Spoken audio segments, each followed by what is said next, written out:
మాట్లాడుకోవాలనుకుంటే మీ గతం గురించి మాట్లాడుకోవాల్సిందే తప్ప మీకు భవిష్యత్తు లేదన్న సంగతి ఈ నల్లగొండ వేదిక మీద వేలాది మందిగా ఈ గ్రౌండ్లోనే కదా ఆ పక్కన గ్రౌండ్లో మా అక్కలు మా సోదరులు ఈ గ్రౌండ్ పిక్కటిల్లేలా నాగార్జున కాలేజ్ గ్రౌండే కాదు అవతలి సైడ్ నుంచి ఆ పక్క రహదారుల మీద వేలాదిగా నిలబడి జేజేలు పలుకుతున్నా ఆ ప్రజలు చెప్పుతున్నారు మిమ్మల్ని ఉప్పు పాతర వేసినాం మళ్ళా మిమ్మల్ని మొక్క కూడా మొలవనీయమని నల్గొండ జిల్లా ప్రజలు చెప్తున్నారు.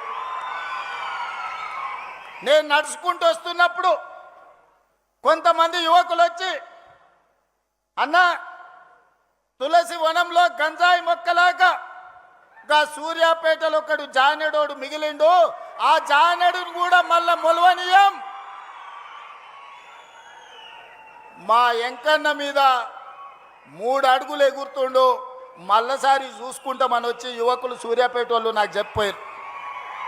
తొక్కడం అనే ఆలోచన గనక ఏ ఒక్క సెకండ్ కేసీఆర్కి వచ్చినా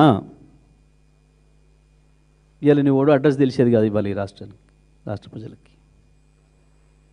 తొక్కుడు అలవాటు లేదు మాకు, తొక్కుడు భాష ఎన్నడూ మాట్లాడలేదు మేము. కేసీఆర్ ఎన్నడూ అటువంటి దానియలే. ఏం చేసిండు జిల్లాకు అని అడిగితే జిల్లా కావచ్చు రాష్ట్రం కావచ్చు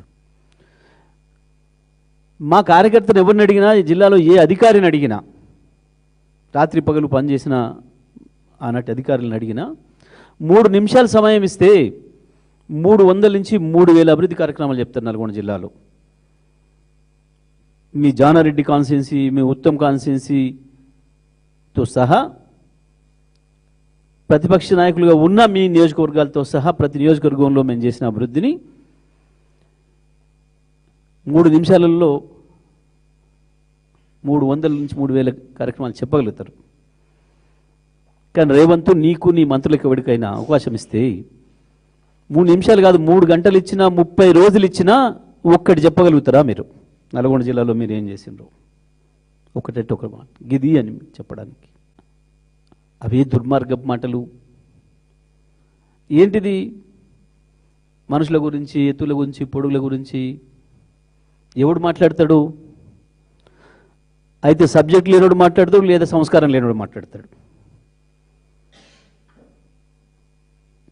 సబ్జెక్టు లేనోడు, సంస్కారం లేనోడు మాత్రమే మాట్లాడతాడు ఆ భాష.